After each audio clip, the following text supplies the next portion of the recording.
Attention Kingdom Hospital medical staff. Attention. The New England Robins are playing in the World Series, which means all staff are on forced break until the end of today's game. Any superstitions or magic you may possess to help the Robins win are, as always, mandatory. This concludes your announcements. Stay tuned for Peanuts and Cracker Jacks. This is Derry Public Radio.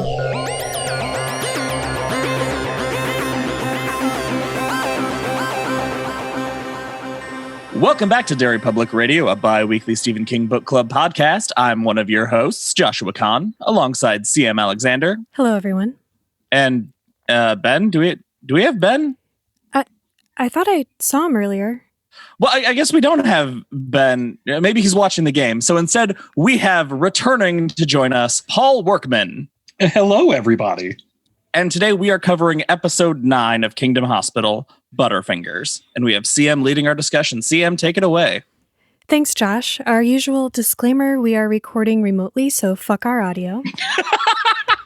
And Paul, we already interviewed you and asked you all the amazing Stephen King questions, so I'll just say glad to have you back. Thanks for joining us. I'm glad to be back. Thank you for having me.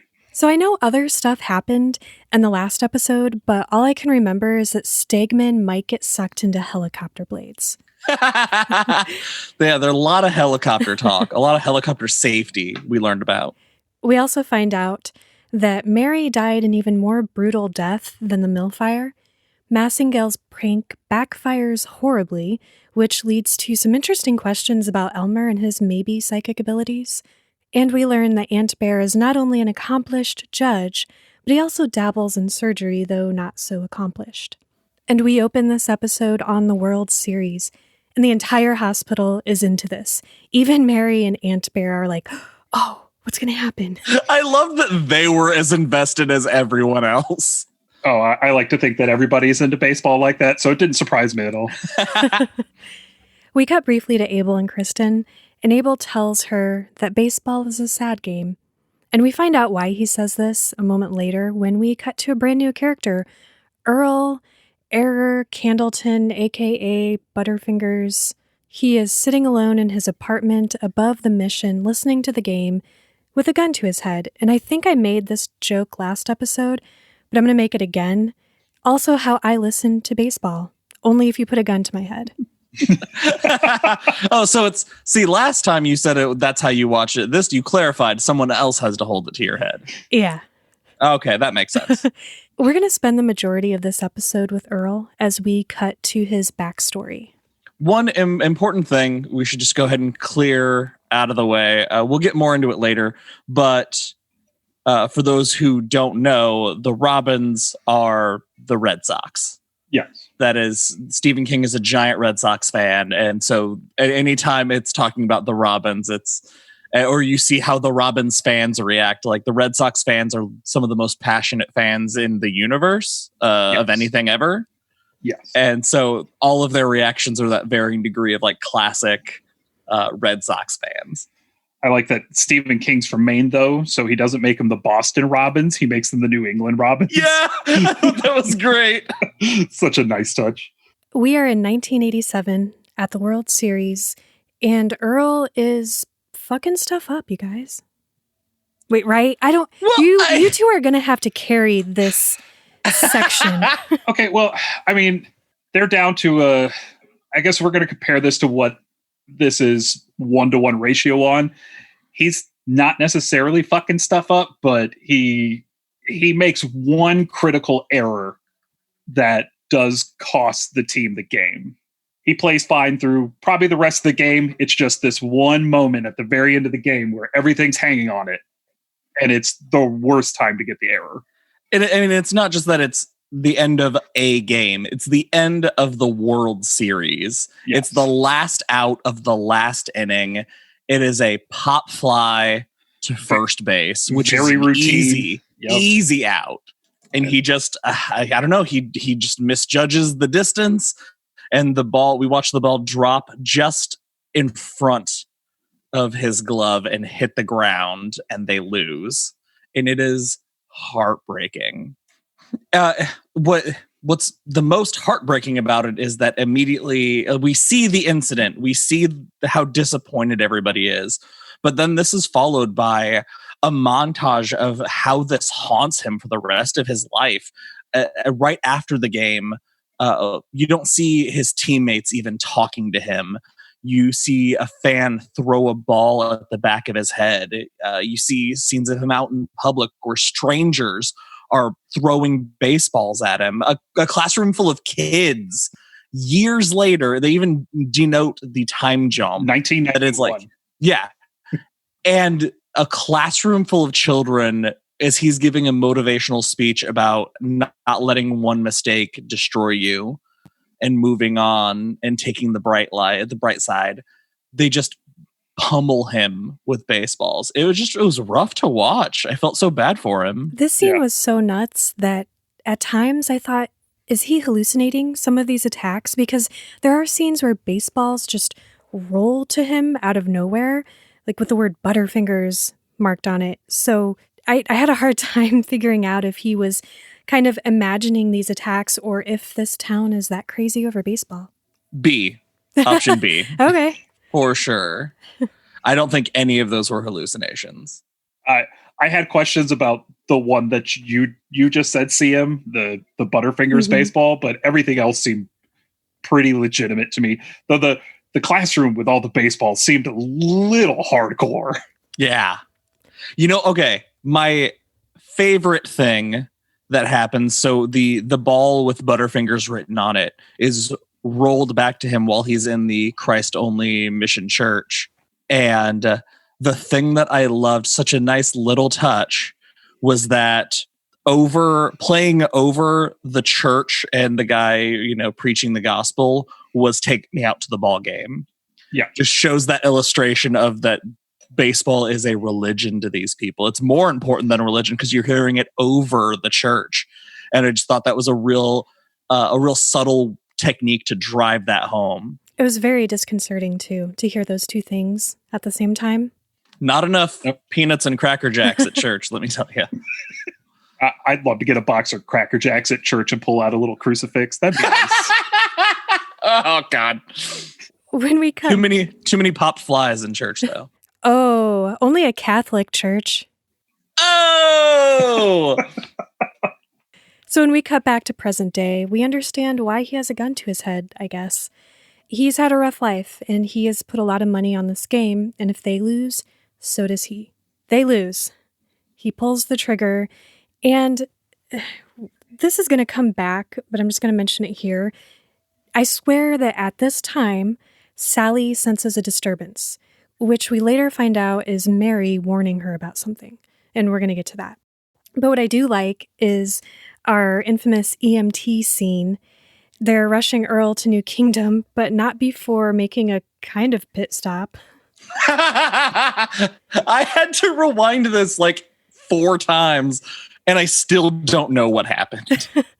I don't either, but they hit Stegman's car and his windshield shatters. It looked like they popped up one of the traffic cones that he put around the car and it flew through his windshield. Oh, yes. Okay, that makes sense. And I didn't catch where he was parked this time, but I can only assume it was the ambulance loading zone.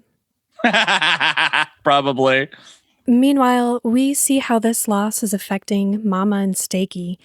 Brenda is in tears, and Stegman is not being affectionate despite agreeing last episode that he would be. He's giving her shit, and he, like me, can't understand why everyone is so obsessed with baseball. And I hate when I relate to Stegman. I really liked this one moment in this scene where he's mocking her for crying over the game. And he tells her, "Say it ain't so, Joe," because that is a line from a baseball movie called 8 Men Out. That's a film. That's a film about the 1919 White Sox who threw the World Series for money. What? I think I saw that on Drunk History. Oh my God, that's crazy. You probably did. I thought what was most funny about that is Stegman is the only person here from Boston. Right? The only human being in Boston to not be a baseball fan. Oh, and we find out what those pamphlets are for. I talked about him on the episode when she finds the gun in his desk. Yeah. She's trying to play it off like the game isn't what's wrong, and what she needs is a romantic getaway to Salem. Here's all the pamphlets. Here's the farmer's market, because clearly Stegman is a farmer's market kind of dude. For sure. And they start making out, and Stegman, along with a few other doctors, are called to the OR. And now we know why Stegman's always rushing out of surgery. A breathless and unbuttoned Brenda tells him to hurry back. An unbuttoned and breathless Brenda. That is a description that will haunt me. Thank you. You're welcome. Very, very Harlequin romance. We're in the OR with Elmer, Massengale, Gupta, Stegman, Nurse Carey, and some others, including Blondie, who I can only assume has learned that hanging out in the OR means free lunch. But not this time, because Odo whisks him away. Hook arrives and he taunts Stegman with Mona's mom, and that was satisfying. So some interesting things happen in this scene. One, we find out that the bullet is still in Candleton's head. There's no egg. It went in and it's bouncing around and did a bunch of damage, but he's still alive. So it's up to them to save them. And Gupta recognizes who this guy is and will not shut up about the fact that, like, hey, this is the guy that cost the Robins the World Series, because that's all anybody ever talks about when it comes to him. And he keeps calling him, instead of Earl, he calls him Error. That's how he refers to him, as Error, over and over. And he says he and his brother ceremoniously burned their baseball cards of him when they were 8. Yeah. And he also drops a hint. He says that he heard a rumor that he was in Kingdom Hospital before, but he doesn't know why. I missed that. I assumed a baseball wound of some kind from being pummeled in public. Yeah, and that's the second time that we've heard that, because Otto says it up front. That's right, yeah. During this, Hook is trying to prep him for the surgery, and there's this really quick flash as Gupta is talking about calling him Error, and we see this quick flash. I had to pause it to like really see what it is, and it's Hook's porn with a fresh grave for Dr. Gupta, and he basically says, "You're not going to call him Error in my presence. That's the last time you'll call him by his name and show some respect." Yeah, and then Elmer starts looking at his eyes, how they're moving, and responds, "Hey, look, could he be dreaming?" Well, yeah, they don't tape his eyes down. They don't sew them shut. So Massengale sees that, and she is very intrigued, and she wants to put him in the scanner, and Hook is like, no, he needs to be in the ICU. I liked his line here where he says his dreams are nobody's business but his own. Yeah. I thought that was kind of a nice touch. Well, and it's incredible. She says that it's strange for somebody who has undergone so much brain trauma to be producing REM sleep. Yeah. And during all this time, while they're talking about it, Elmer still finds a way to be douchier every episode, and he pockets the bullet that they pull out of his head like an asshole. That was a cool scene of pulling the bullet out. I liked that because I like horror. So anytime there's blood, I'm like, cool. That was cool. I like a good surgery scene. It's a good thing that Massengale cannot put him in the machine, because we are about to spend some time in Earl's version of Old Kingdom, which is a spooky and dark baseball stadium. Old Kingdom can look like whatever it wants. It's for each person. Yeah, and his is specifically the stadium where he lost the World Series for the Robins. And he's still being pelted with ghost balls, even here. Yeah. That's... I mean, ghost baseballs, not ghost balls, because that would be too sexy. Too sexy is not how I would describe it, but it is how you would describe it, yes. So this leads to my favorite part of the episode, the horror glory shot, or horror money shot. I messed this up before. I can't remember. Anyway, Earl finds a hole in the wall and he starts to put his... No, that's not that's not what happens. Other thing, CM, other thing. Oh, he runs into his ex and she's all... she looks like she was murdered and then dumped in a river and was partially eaten by fish and was decomposing. And then now she's sitting here kind of moist. Yeah, moist is a good descriptive word for what she looked like. She had that really, what did it remind me of? Evil Dead? Yes. That Deadite look. Yes, very Deadite look. And I really dug it. Very tangible. Like you can imagine how she feels just by looking at her. Yeah. Spongy. Very, yeah. Like if you grab her, you're gonna want to wear gloves. Ooh, and she's taunting him as well. And she opens her mouth, and I didn't expect this. It was so well done. A tarantula crawls out of her mouth, and like it ain't nothing, she's just sitting there. It's so awesome. She seems really thrilled that tarantula's coming out of her mouth, too. Yeah. She's felt it like wiggling around in there for so long. Just had to get this out. Yeah. Oh God. That was I totally did not expect that. When it came crawling out, I like jerked back, like just so grossed out.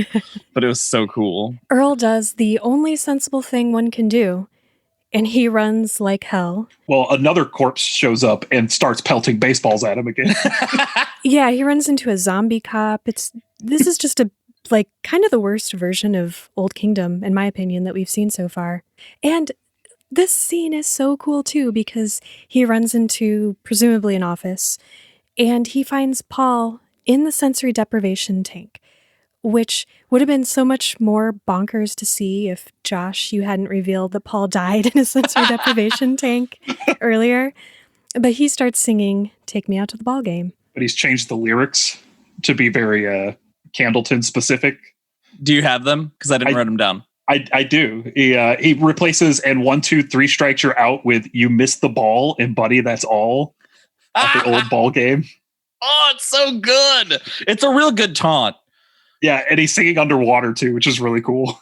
I think that was very effectively creepy because you just see the bubbles come out as he's talking and you hear him with virtually no distortion. It's like there's just a little bit to let you know that it's supposedly coming from inside, but the fact that it's as clear as it is so creepy. Right.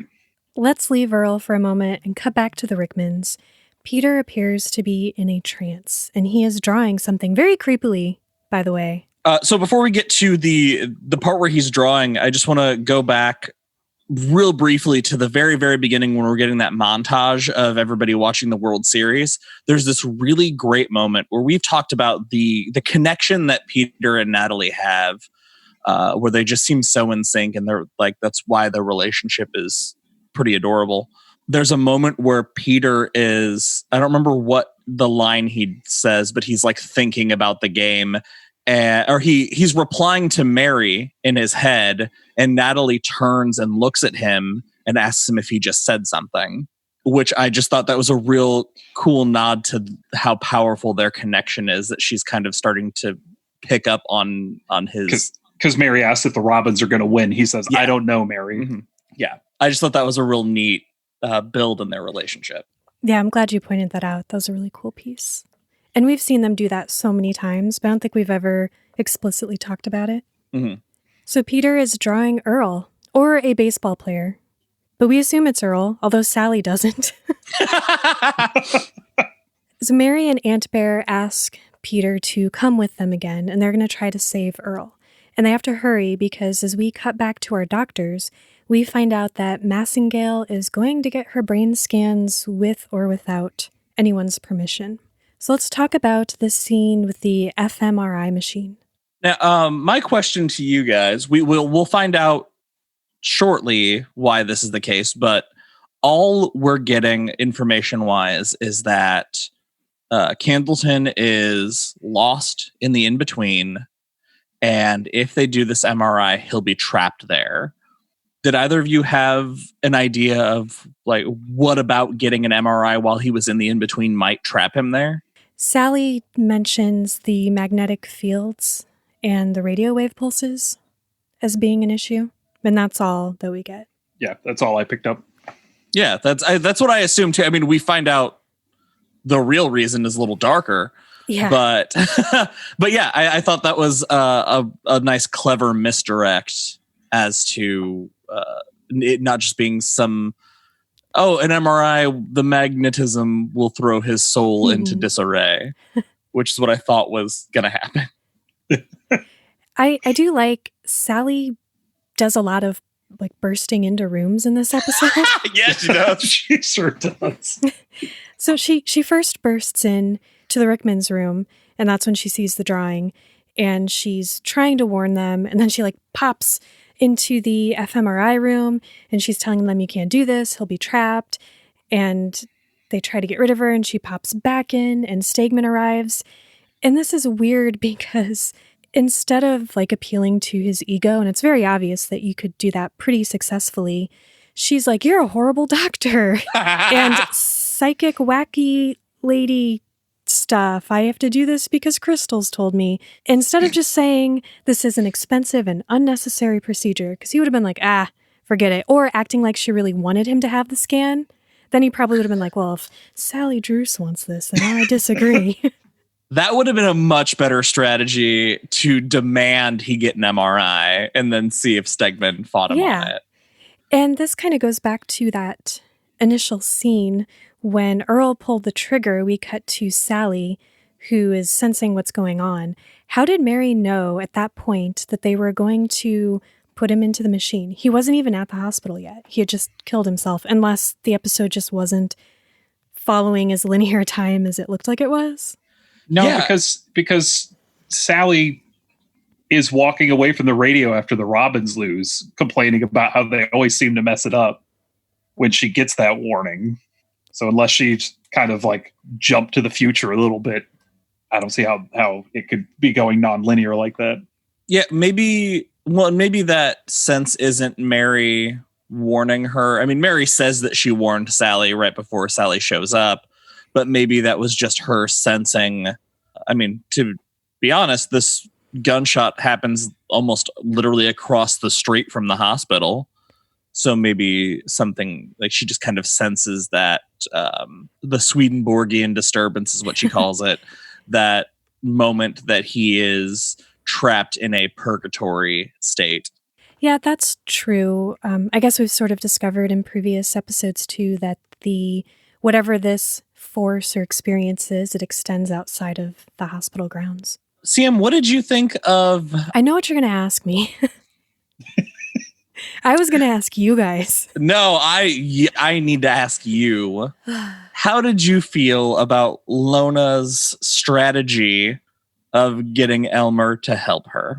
Trying to seduce him? I much preferred when she was forceful, slapping him around. But as we know with Elmer, any attention is like a foot in the door. It doesn't matter if it's good or bad. He's going to see it the way he wants to see it. So I think that she's damned if she does and damned if she doesn't. Well, they already banged it out. I don't like it. And the only thing that made it even remotely okay was that they kiss and Peter and Mary come into the room and Peter's like, Mary, this isn't for kids. Maybe you shouldn't be looking at this. And she's like, bitch, please. And she's called for reinforcements because that's when Sally bursts in to ruin the mood. Or save remember, Lona. She may look young, but she's like 100 years old. Yeah. I'm just wondering if there's going to be any implication because Gupta saw them kissing. Oh. And I don't know how public she wants this to be. Especially, I don't know. I kind of thought it was shitty. I've kind of only liked Lona. Like, there's nothing that's really made me root for her any of this time. It's been great watching her shut down Elmer, but she hasn't really been a character to root for, I don't think. And seeing her take this turn to get what she wants, I don't know. It's definitely made me second guess my feelings about her character. Especially since Elmer's showing kind of a remorse for going along with their plan in the first place and bringing him here. Okay, do you think that's remorse, or do you think it's because right now he's caught up in that in between Hook and Stegman, and Hook said take him to the ICU? Yeah, and Hook knows that he's the one that did the severed head prank. So yeah. So I wonder if this is more about covering his own ass than it is about any sort of loyalty. That's fair. Yeah. And he's still been pretty aggressive with her even after that incident. He did not let up, really. Right. I think it's an unkind thing to do to what otherwise might have been a strong female character, which we don't have enough of. True. So Sally goes off to find Hook and appeal to him, presumably by telling him he sucks at his job because she's so charming. But instead of that happening, he does some research and he figures out that Earl has a pacemaker, so they cannot put him in this machine. Hook to save the day. When it goes back and forth between all this, whenever it cuts back to the MRI room, there's always something wrong. Like, oh, this electrode isn't working. Get me a new electrode. Oh, his head is sliding off the thing. Go readjust his head. So there's all these little delays that are kind of pushing our clock together. When Elmer reaches in to reset Candleton's head, he forgets that he still has the bullet in his pocket, and the bullet goes right against the machine because it's a powerful magnet. So when they were bringing him in there, Lona asked if he removed all the metal from him, like watches and everything else. And I wrote the note. She asked Elmer if Elmer removed all metal from his persons, but he's Elmer, so you know he didn't.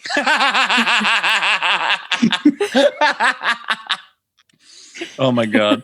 I'm gonna drop some medical knowledge on you guys in case you didn't know. Okay. So part of my job, I have to take an MRI safety test every year. Part of that covers what is called quenching the MRI, which is what has to happen if, say, a patient gets stuck to the machine by something metal or some sort of metal object. Because you Josh, can't. Do you work in a sexy hospital? Yeah. Yeah, obviously I work at it's the only kind of hospital I would go to is a sexy hospital. That's like a medical-based romance novel title. Yeah. Yeah, I only wear the top half of my scrubs. Okay, moving on. So, in order... Remind me to visit you at work sometime. I've just taken what they gave me for pants and used those as face masks. But if you need a face mask, you can buy a Derry Public Radio face mask. There's a link on our Facebook, and we'll post another link when we post this episode. Wow, mid-episode product placement. Bam! Good segue. Okay, so the point I'm trying to make is that in order to get that bullet out, which they have to do to make the machine functional, is they have to quench the system, which means demagnetizing the entire thing. Like they hit this button and it releases all the magnetism. It is a fucking bitch.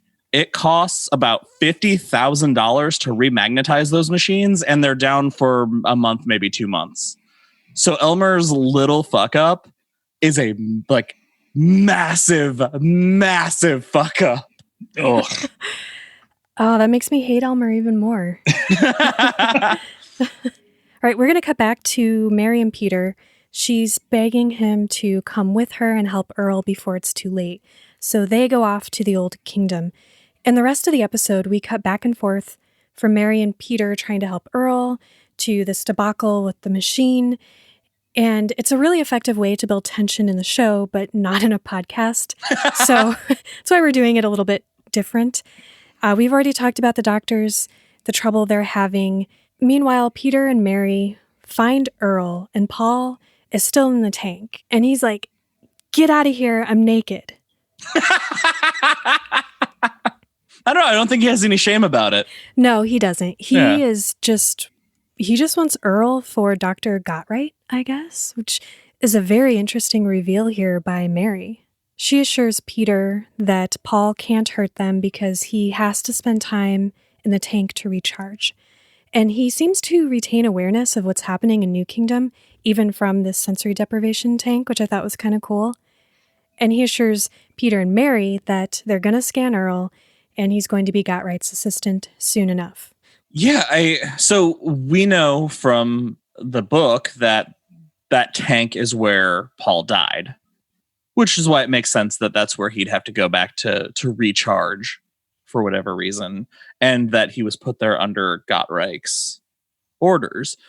I'm wondering if Gottreich, we haven't gotten a lot of him in this show, and frankly, we're in episode 9 out of 13, so I don't know how much Gottreich we are going to get, but he seems to be that quintessential boogeyman of the Old Kingdom.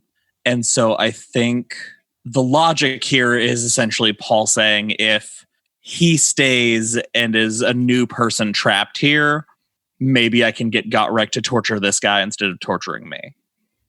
That could be. It would be interesting if up to this point we had flashbacks of some of Gottreight's handiwork, because that would build a lot of suspense and tension for what we might imagine Ghost Gottright is like. I cannot imagine what we would be thinking had it not been for that book at this point, because of how little we've gotten of Gottreich. Yeah. I figured by this point we'd know a little bit more, or he'd be elaborated on. Honestly, if we were just watching this straight through, I don't know if I would have picked up that character yet. Yeah, he was so just brief. Be making wild speculations about Sepia Doctor. Peter, Mary, and Earl join hands, and time reverses, then freezes, and Mary and Peter are at the game right before Earl missed the ball. And Mary explains that this time it's going to start again, and Earl has another chance, and he catches the ball, and the Robins win the World Series. And I was like, oh, okay, so he's sort of working through this major thing that happened in his life, and he's going to get closure and move on. No, this was actually time travel, because we cut back to our doctors, and they are in the lab staring at an empty machine, and they're all like, what are we doing here? And only Peter and Mary seem to remember what happened, which leads to the biggest question in the episode, because if he went back in time and changed that, how are they all in that room together? Are we talking butterfly effect, parallel realities, Terminator, Back to the Future? All I could think of was time paradox, temporal, causal loops, Fermi, Newcomb. So can I just go through these real quick, real briefly? Please. I want your theories, your choice. Okay. So you guys and our listeners might have passing or extensive knowledge about different paradox, but I'm just going to briefly explain a couple of them. So causal, a future event causes a past event, which is the cause of the future event. Both events exist, but what is their origin? Grandfather paradox, changing the past creates a contradiction. And this one's pretty well known. It got its name, grandfather paradox, from the idea that if you go back in time and fuck your grandma, you're now your own grandpa.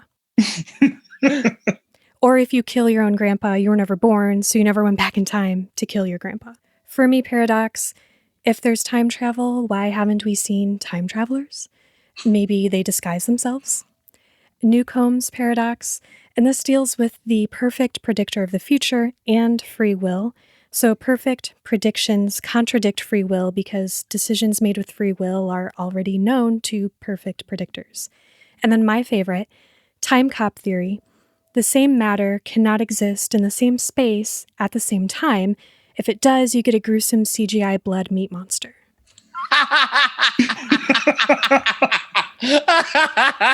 I'm glad you've both seen Time Cop, apparently.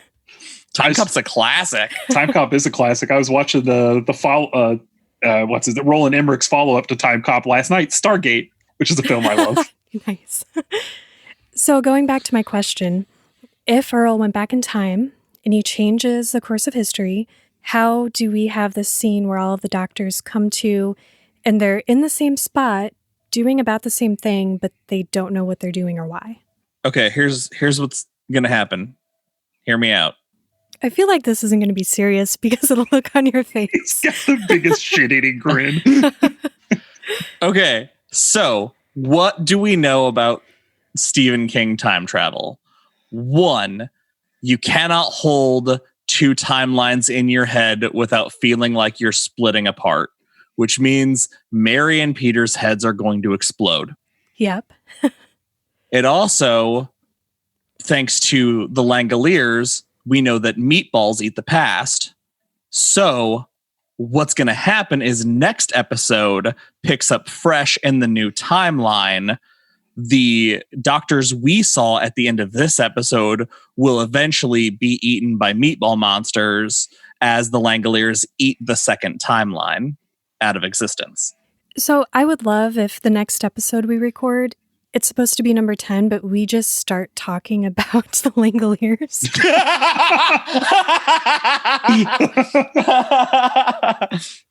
I mean, in the Stephen King universe, I think I nailed it. You know what? That was perfect, Josh. Paul, can you beat that, or should we move on? I'm going to go with the greatest explanation of time travel I have ever seen in a movie, and it's a movie we'll be covering on Drinking Age Movies in a week or two. Mid-episode plug. Yeah, there we go. You got one. I should get one, right? Yeah. On your show. And that the explanation comes from the movie Austin Powers, The Spy Who Shagged Me. Oh, and it's, hey, just don't think about it. Have a good time. If there's any lesson we can take away from the Austin Powers franchise, it's that. It is absolutely that. Having watched all three of them in about the last week and a half, that is absolutely the best lesson I took from them.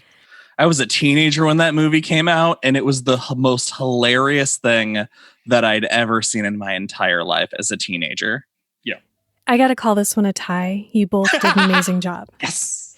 Nailed it. There's no one else I'd rather tie with than Paul Workman. Well, I mean, it only makes sense. We are the same person. Right. So we end this episode with the Robins losing this present game, but Natalie Rickman says it's okay. We'll always have 87. So I understand that you guys have some special knowledge for us about... Well, I also want to point out that not only did they win the World Series, but Earl Candleton is mayor now. Yeah, and he was the MVP of the 1987 World Series. And I'm going to say this, the notes we're about to give, I watched this episode twice, and the second time I cried like a baby when that thing came on. Not even ashamed. Okay, but this is the only thing, and I don't want to ruin this for you, Paul. Okay. But we, as the audience, love the fact that he's the MVP because we know what happened when he didn't make the catch. Right. To everybody else in the world, as we talked about, that's the most mundane catch everybody should ever make. So I don't know if that catch is MVP worthy. It's Game 7, so we don't know how well he performed throughout the rest of the series. I mean, he could have been knocking dingers through games 1 through 6, and then that's even more tragic that missing that catch took him down so far. Yeah, exactly. You guys, I'm blacking out. I'll prepare for this. Hold on, I'm going to text your husband. I told him to have the gun ready for when we get to this part of the show. All right, he should be on his way in with the revolver now. Yeah, thanks. Should we do some Foley work to make it sound like he's coming in? I'll add it later. Yeah. Okay, so we talked about earlier that the New England Robins are a stand-in for the Boston Red Sox. And Paul, I knew the moment this was so surrounded by baseball. You're the biggest baseball fan I know. So I had to have you on to talk about this. Would you kind of give us a little bit of background on the Red Sox and the curse? Okay, so the Red Sox curse is the second weirdest curse in the history of baseball. And it starts with a little-known player named Babe Ruth, who was one of the Red Sox star players until their owner sold him to the New York Yankees so that he could produce a Broadway musical called No, No, Nanette. Which coincidentally was the very first musical I was ever in. What a paradox. Were you in that production? The original? I was not in the original production. Sorry, I was not in a time the Sherrard paradox. High School production. Oh, okay. The first musical I was ever in was Oliver. We also sold a baseball player to make that show happen. Oh, good. You Sherrard High School have ties to the Quad City River Bandits? Yes. This then becomes what is referred to as the Curse of the Bambino, Babe Ruth's nickname, the Great Bambino. And from 1918 on through 2004, the Red Sox do not win a single World Series in that 86 years. And every time it comes back to this curse. Now, specifically what this episode is going for is the 1986 World Series, where the Boston Red Sox play the New York Mets, and the first baseman, whose name was Bill Buckner, who was like a hitting champion in his years in the league. He's 36 years old at this point, not having a great series himself. He's batting very poorly. And I mean, he's doing okay defensively, as his first baseman. But in Game 6 of the World Series, Boston has one strike left to win it. Then the pitcher puts two men on base with wild pitches, which is where the pitch goes behind the catcher, and then the runners are allowed to steal. And nobody blames that pitcher. Everybody, they bring in a new pitcher, and there is a routine grounder going towards Bill Buckner from the last batter, and it gets through Buckner's legs behind the bag. Mets score. And then unlike this, that's Game 6, and it goes to a Game 7, and then they lose it in Game 7. They don't even win it. They have one more chance to win it, and they lose it then. And Bill Buckner's still the one who becomes the most infamous out of this series, which is insanity. It's so tragic. Like I watched the replay of that ball just take a weird bounce. Yeah. And go right under his glove. And it is the most heartbreaking thing I've ever seen. You guys, I'm starting to feel like Brendan Fraser in Blast from the Past when Christopher Walken is trying to explain baseball to him, but he can't grasp it because he's never seen it. So to me, this episode is Stephen King, lifelong Red Sox fan. This is his apology to Bill Buckner for the years of abuse he had to suffer at the hands of rabid fans that wouldn't let this one moment die. That wasn't even the moment that cost them the entire series. It just cost them Game 6.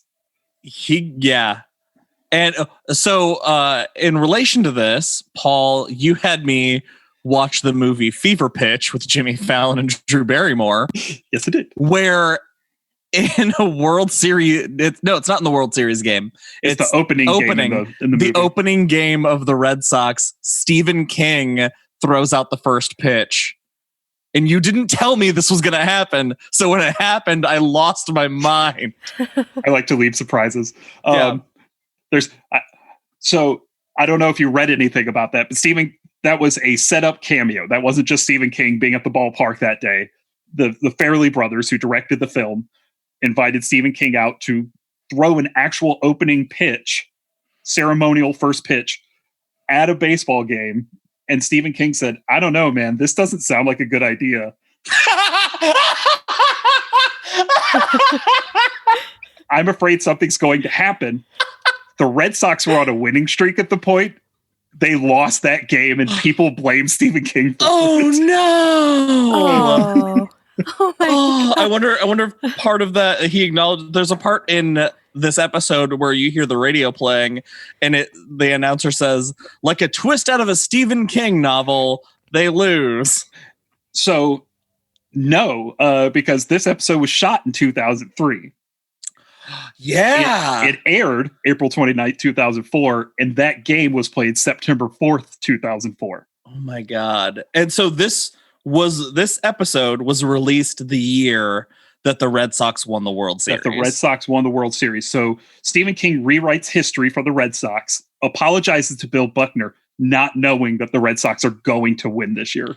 So Stephen King reversed the curse of the Bambino. And I mean, there's a lot of really weird things that happened in 2004 that people kind of give partial credit to. The band Dropkick Murphys released a song called Tessie, which is an old Boston Red Sox like fight song. And they record a cover of it and release it as a single in 2004 before the Red Sox win the World Series. And a lot of people give that credit. You know what else happened in 2004? What's that? I performed in No No Nanette.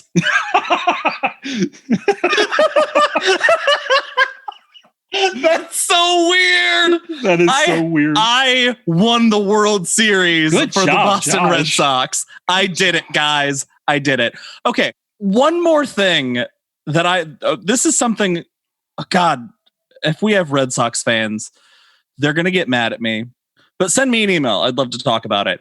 Red Sox fans are so angry about their time between winning World Series. 86 years. People were born and died of old age in the time that happened. I have been a Cubs fan all my life. That's 108 years between World Series. That's 108 years. Several people, like them and their children, died between them winning World Series. And correct. I never complained as much as Boston Red Sox fans complain about their team not winning. And it's kind of a weird comparison because I always feel like the Cubs really enjoyed being the lovable losers, whereas the Red Sox had the Yankees just right down the road, and the Yankees just pummeled them year after year, and it's just a lot of bitterness. Yeah, I guess that's true. I mean, if the Cubs curse was attributed to the Cardinals, the way the Cardinals won all those World Series, I'd say that the Cubs would probably be as angry as them. But CM, do you want to hear a fun story about a sports curse? Yeah. Do you want to know who the Cubs attribute their curse to? Shut up. The owner of a burger restaurant called the Billy Goat Tavern in Chicago, Illinois, who brought his goat to a game. And they said, "You can't bring that goat in here." And he said, "Fuck you guys. I hope you never win again."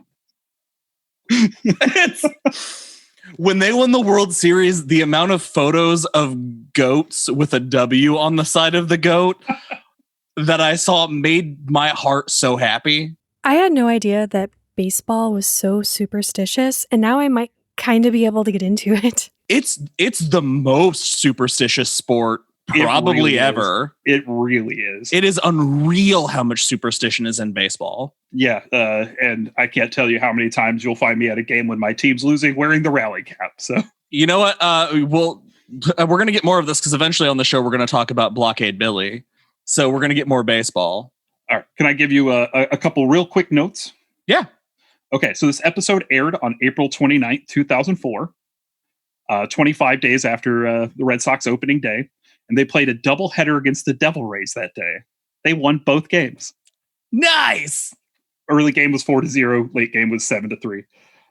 And in the present day World Series that everybody's listening to in the hospital, they lose to the Cardinals. Who did the Red Sox beat for the World Series that year? The Cardinals. The Cardinals. That's great. That is wild to me. And not only do they beat the Cardinals, they sweep the Cardinals. The Cardinals don't win a single game against them after the Red Sox in the American League Championship Series bounced back from a 3-0 deficit to win 4 straight games. So they win 8 straight games to win the World Series. Which no team in history has ever done. Ever. The man who helps organize the Red Sox team that breaks the curse, it's a man named Theo Epstein. He was their general manager at the time. He leaves the Red Sox, goes to the Cubs. Oh, shit. It's fucking great. And much like baseball, we're at the bottom of the 9th. So that is it for this episode of Derry Public Radio. As always, thank you for listening. Join us for our next episode as we cover episode 10 of Kingdom Hospital on the 3rd day. For Joshua Cott, for CML. Sorry. Damn it. I was doing so good there for a second. Auto roll. Yeah, I was thinking Paul Workman. I said my name. For CM Alexander and Paul Workman, I'm Joshua Kahn reminding you, you haven't made errors of your own yet, but you will. And when you do, you'll want mercy.